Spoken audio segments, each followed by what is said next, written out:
रिया चक्रवर्ती, शोभिक चक्रवर्ती, इंद्रजीत चक्रवर्ती और श्रुति मोदी, इन चारों से आज एक बार फिर ईडी कड़ी पूछताछ करने वाली है। ईडी ने शुक्रवार को भी रिया से पूछताछ की थी, लेकिन सूत्रों ने आज तक को बताया कि पूछताछ के दौरान रिया सहयोग नहीं कर रही थी। वो खर्चों पर सफाई भी नहीं दे पा रही थी। लाखों रुपए के खर्च का उसके पास कोई दस्तावेजी सबूत तक नहीं थे। रिया के भाई शोभिक ने भी संतोषजनक जवाब नहीं दिया था। आज सिद्धार्थ पिठानी भी पेश हो सकता है। ईडी ने 8 अगस्त को ही उसे बुलाया था, लेकिन वो हाजिर नहीं हुआ। बिहार के डीजीपी ने संजय राउत के हमले का जवाब दिया है। संजय राउत ने उन्हें बीजेपी का कार्यकर्ता बता दिया था। बिहार के डीजीपी का आप चरित्र देखिए क्या है। वो सीधे एक पॉलिटिकल पार्टी के कार्यकर्ता है। वो चुनाव लड़े थे, बीजेपी का उम्मीदवार बने थे। ऐसे व्यक्ति से, ऐसे पुलिस दल से आप क्या अपेक्षा कर सकते हैं? डीजीपी गुप्तेश्वर पांडे ने इस आरोप का करारा जवाब दिया है। उन्होंने ट्वीट कर लिखा, आजीवन भर निष्पक्ष रहकर निष्ठापूर्वक आम आदमी की सेवा की है। मुझ पर बहुत तथ्यहीन आरोप लगाए जा रहे हैं, जिसका जवाब देना उचित नहीं है। हिफाजत हर किसी की मालिक बहुत खूबी से करता है। हवा भी चलती रहती है, दिया भी जलता रहता है। मुझे जितनी भी गाली दो, लेकिन सुशांत को न्याय चाहिए। इस सियासत के बीच कंगना रनौत ने इशारों में एक्टर आयुष्मान खुराना पर निशाना साधा है। कंगना ने ट्वीट किया, चापलूस आउटसाइडर्स सिर्फ एक वजह से ही माफिया का सपोर्ट करते हैं, वो है उनका औसत दर्जे का होना। किसी को उनसे खतरा नहीं होता और वो कंगना और सुशांत जैसे कुछ लोगों की मुश्किलों का पूरा फायदा उठाते हुए खुलकर उनका हक मारते हैं और उनका मजाक उड़ाते हैं। कंगना ने कमाल राशिद खान के ट्वीट का जवाब दिया था, जिसमें KRK ने लिखा था, आयुष्मान खुराना रिया चक्रवर्ती और नेपो किड्स का 3 वजहों से साथ दे रहा है। उसे बॉलीवुड में टिके रहना है। वो यशराज फिल्म्स का आर्टिस्ट है। सुशांत उसका कंपेटिटर था। चिंता मत करो खुराना, तुम्हारी फिल्में भी आएंगी और पब्लिक सही जवाब देगी। All the best.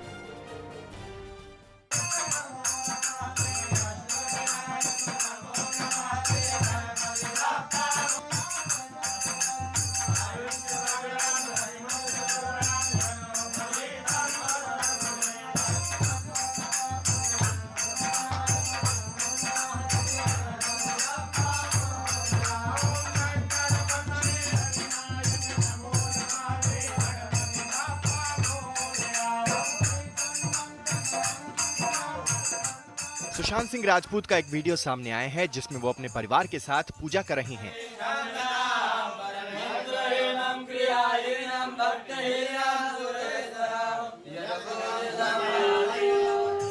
ये वीडियो 9 अप्रैल 2019 का है। वीडियो सुशांत के मुंबई में उनके बांद्रा वाले घर का है।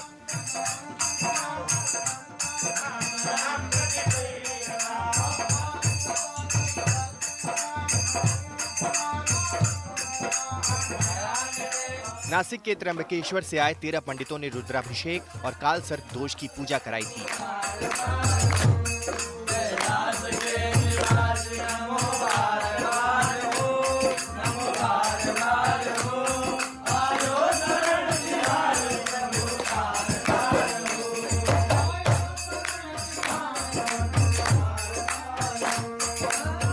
वीडियो में सुशांत की बहन और उनके बहनोई भी शामिल है। सुशांत वीडियो में काफी शांत और खुश दिख रहे हैं। वो भगवान की भक्ति में लीन दिख रहे हैं। वीडियो में परिवार के कुछ और सदस्य भी नजर आ रहे हैं। वीडियो में रिया नहीं है।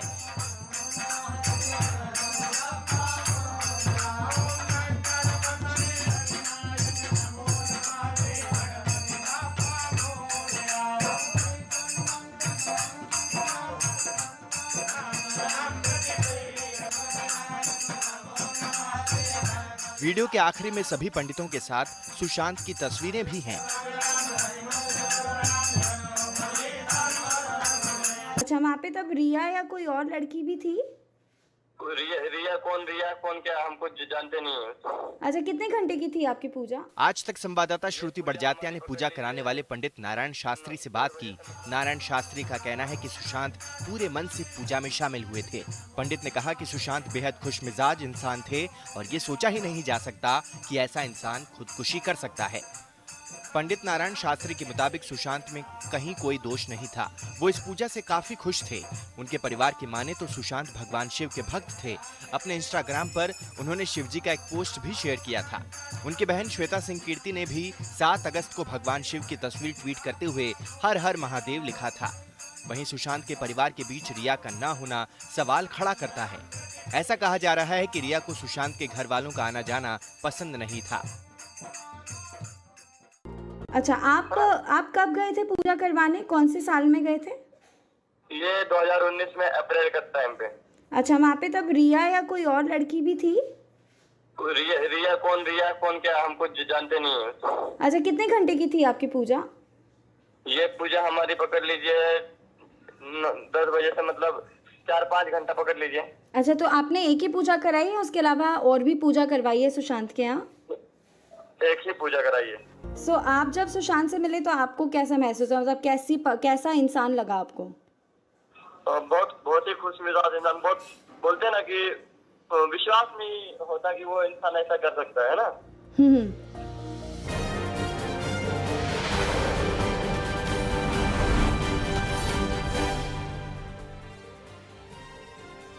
केरल में मौसम तेजी से मौत और मातम का कहर बरपा रहा है।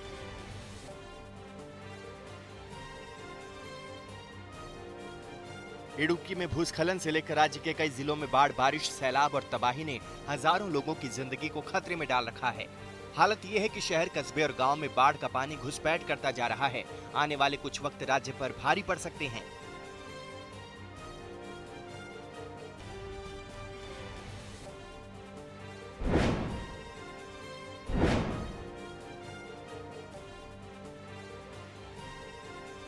केरल के इडुक्की में भूस्खलन से मौत का सायरन गूंज रहा है।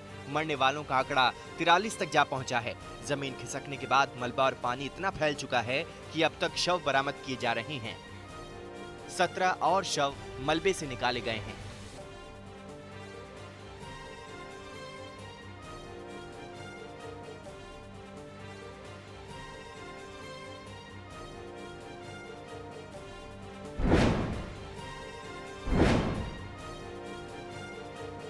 मौसम विभाग ने केरल में आने वाले वक्त में भारी बारिश का अंदेशा जताया है।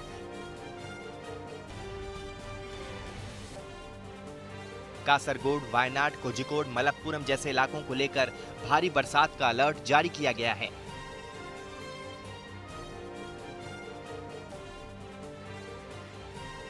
अगले 24 घंटे में भारी से भारी बारिश को लेकर सरकार की तैयारियां जोरों पर है।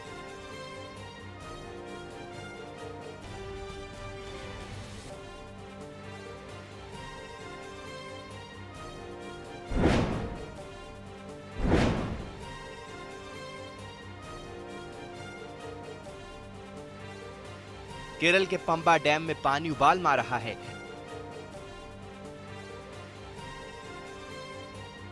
डैम के पानी के खतरे के निशान के पास पहुंचने के चलते 6 गेट खोलने पड़े हैं। पानी का उफान कम करके तबाही को कम करने की कोशिश की जा रही है। केरल लगातार मौसम की मार झेल रहा है और भारी बारिश सबसे ज्यादा पहाड़ी इलाकों पर कहर बरपा रही है।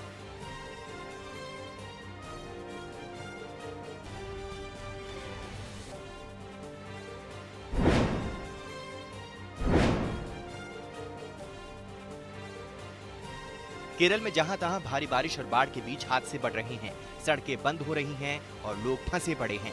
ऐसे में एनडीआरएफ बचाव के मोर्चे पर तैनात है। लोगों को सलाह दी जा रही है कि खतरे वाले इलाकों से दूर रहे।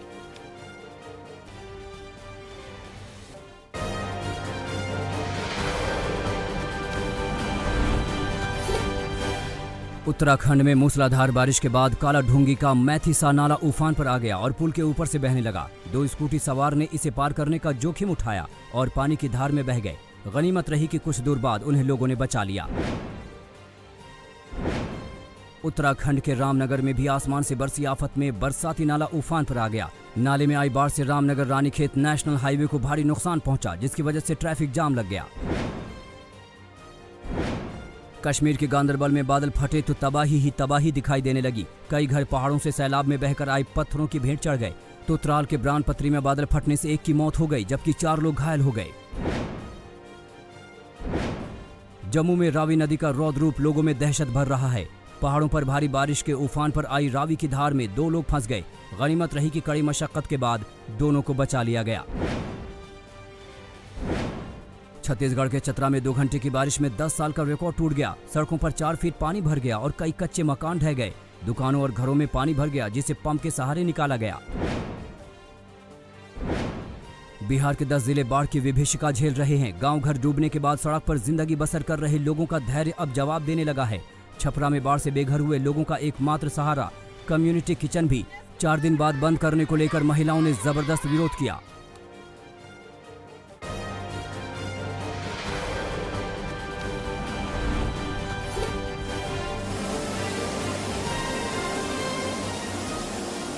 उत्तराखंड में मूसलाधार बारिश के बाद काला ढूंगी का मैथीसा नाला उफान पर आ गया और पुल के ऊपर से बहने लगा। 2 स्कूटी सवार ने इसे पार करने का जोखिम उठाया और पानी की धार में बह गए। गनीमत रही कि कुछ दूर बाद उन्हें लोगों ने बचा लिया।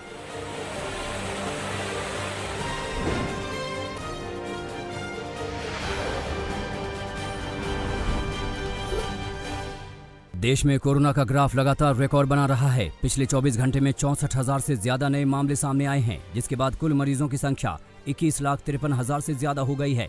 लेकिन देश भर में एक्टिव मरीजों की संख्या 6,29,000 के करीब है। पिछले 24 घंटे में कोरोना से 861 लोगों की मौत हुई है, जिसके बाद मरने वालों का आंकड़ा 43,000 के पार पहुंच गया है। कोरोना संक्रमण के मामले में महाराष्ट्र पहले नंबर पर है, जहां मरीजों की संख्या 5 लाख के पार पहुंच गई है। पिछले 24 घंटे में महाराष्ट्र में कोरोना के 12,000 से ज्यादा नए मामले सामने आए हैं। तमिलनाडु में कोरोना के मरीज 2,91,000 के करीब पहुंच गए हैं। महाराष्ट्र में कुल मरीजों की संख्या 5,15,000 के पार पहुंच गई है।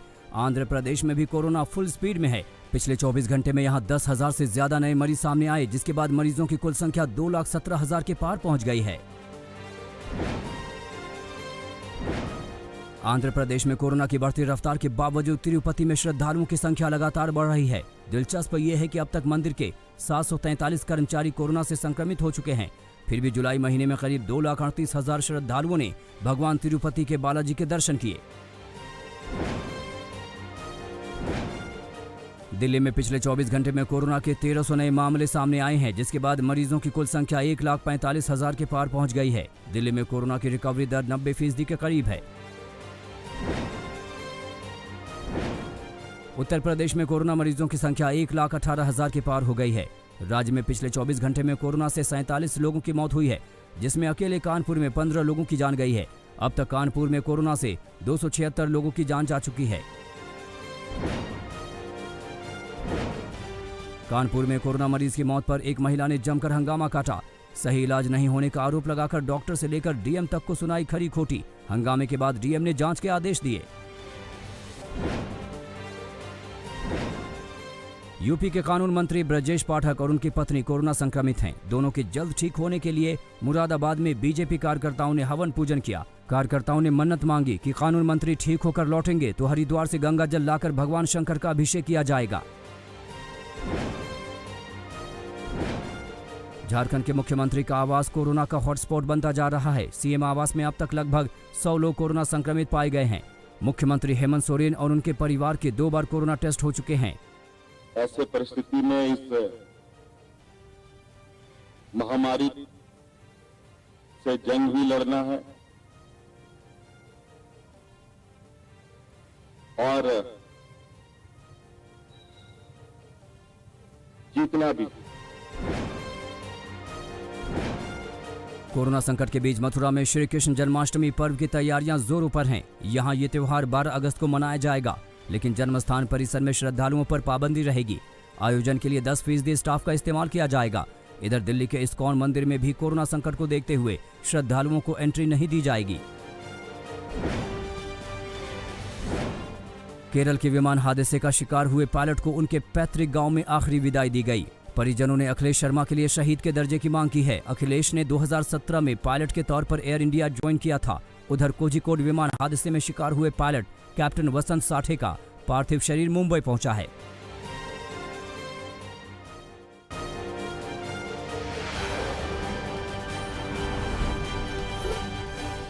राजस्थान का सियासी ड्रामा जारी है। राजस्थान के सीएम अशोक गहलोत एक बार फिर जैसलमेर पहुंचे और होटल जाकर विधायकों और मंत्रियों से मुलाकात की। बताया जा रहा है कि मुख्यमंत्री ने विधायकों से 14 अगस्त से शुरू हो रही विधानसभा सत्र को लेकर चर्चा की। होटल रवाना होने से पहले जैसलमेर एयरपोर्ट पर अशोक गहलोत ने दावा किया कि वो बहुमत हासिल करेंगे।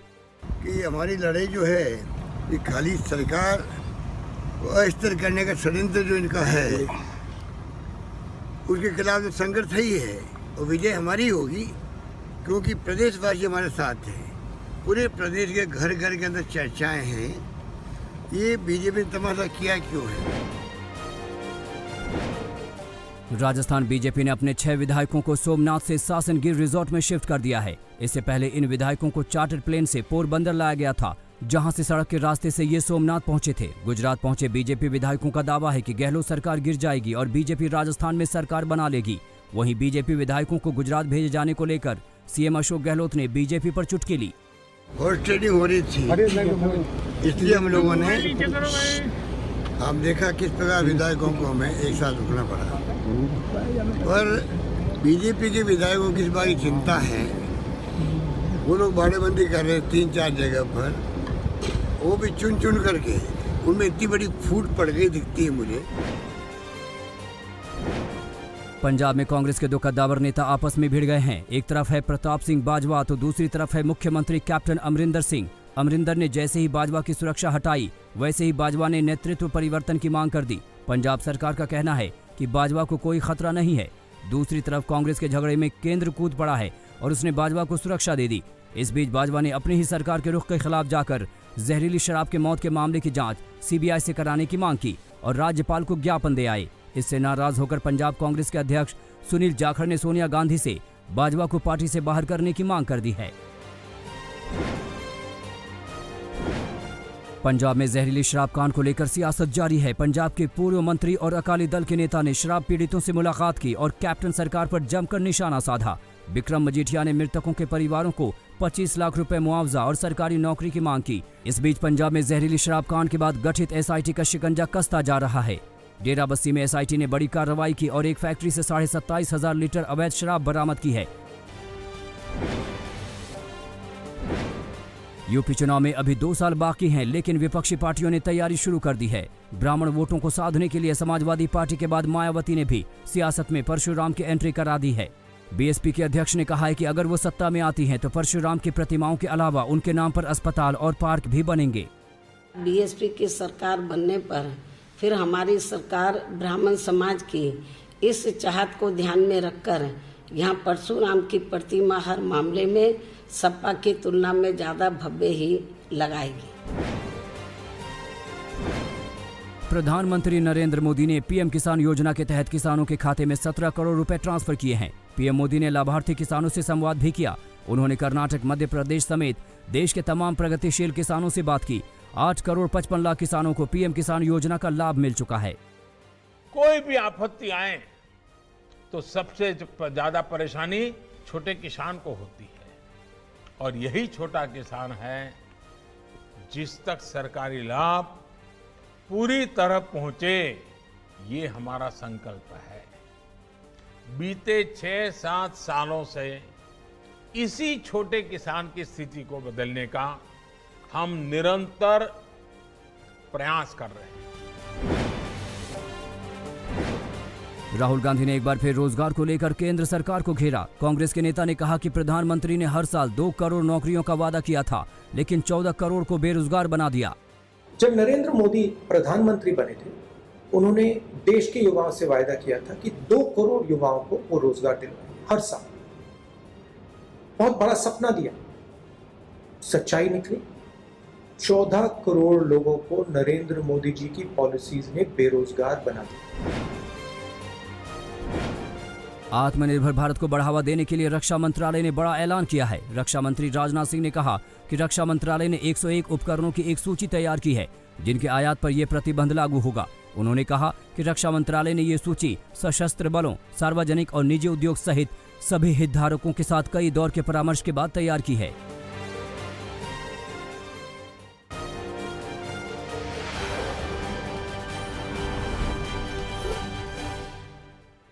जोधपुर में एक हिंदू शरणार्थी परिवार के 11 लोगों की मौत से हड़कंप मच गया है। पुलिस सूत्रों के मुताबिक सभी 11 लोगों को जहर का इंजेक्शन देकर मारा गया है।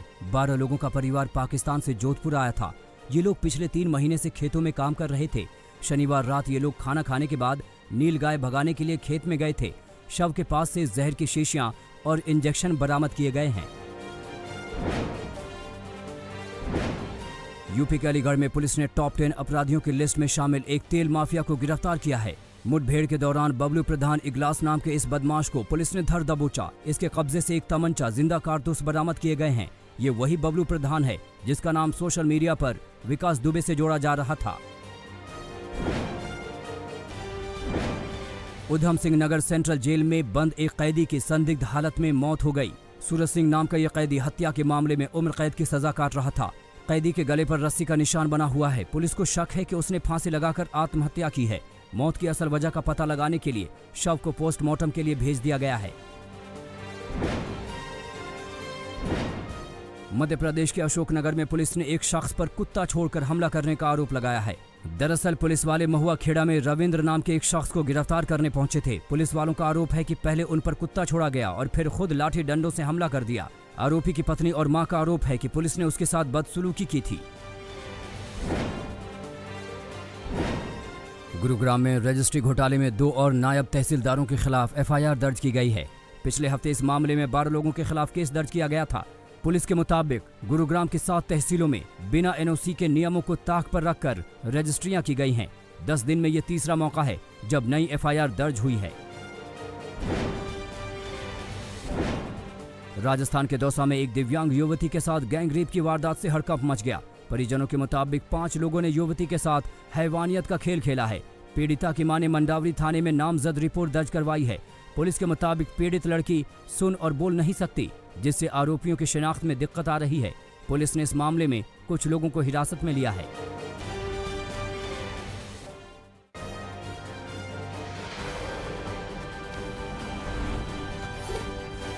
श्रीलंका में महिंद्रा राजपक्षे ने चौथी बार प्रधानमंत्री पद की शपथ ली है। उन्होंने कोलंबो के ऐतिहासिक बौद्ध मंदिर में शपथ ली। चुनाव में राजपक्षे की पार्टी ने 2/3 बहुमत से जीत हासिल की है। उनके छोटे भाई और देश के राष्ट्रपति गोटबाया राजपक्षे ने उन्हें शपथ दिलाई। विस्फोट के बाद तबाही की मार झेल रहे लेबनान की हालत लगातार बिगड़ती जा रही है। बेरूत में जंग जैसा नजारा लगता है। लोगों ने सरकार के खिलाफ मोर्चा खोल रखा है और सड़कों पर लगातार विरोध प्रदर्शन हो रहे हैं। प्रदर्शन के दौरान बड़े पैमाने पर हिंसा हो रही है। लोगों ने अपना गुस्सा सरकारी इमारतों पर निकाला और जमकर तोड़फोड़ के बाद उन्हें आग के हवाले कर दिया। पुलिस ने भीड़ पर जवाबी कार्रवाई की और आंसू गैस के गोले दागे। इतने से भी बात नहीं बनी तो अंधाधुंध फायरिंग की गई।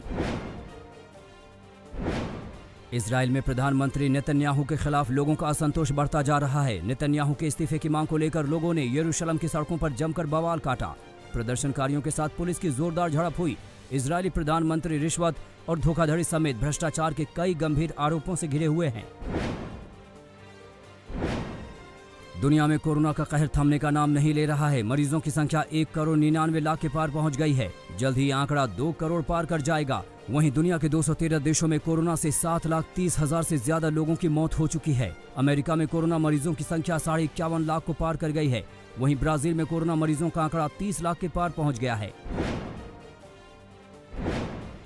यूरोप में एक बार फिर कोरोना संक्रमितों की संख्या में बढ़ोतरी देखी जा रही है। बीते 24 घंटे में यहां करीब 23,000 नए मामले सामने आए। सबसे ज्यादा मामले रूस और स्पेन में पाए गए हैं। इस बीच न्यूजीलैंड में कोरोना मुक्ति के 100 दिन पूरे हो चुके हैं। चीनी ऐप टिकटॉक पर पाबंदी लगाकर अमेरिका रूस के निशाने पर आ गया है। रूस ने अमेरिका पर सूचना के क्षेत्र में एकाधिकार स्थापित करने का आरोप लगाया है। रूस ने अमेरिका की कड़ी आलोचना करते हुए ऐप पर पाबंदी को मुक्त अर्थव्यवस्था और विश्व व्यापार संगठनों के नियमों का उल्लंघन करार दिया है।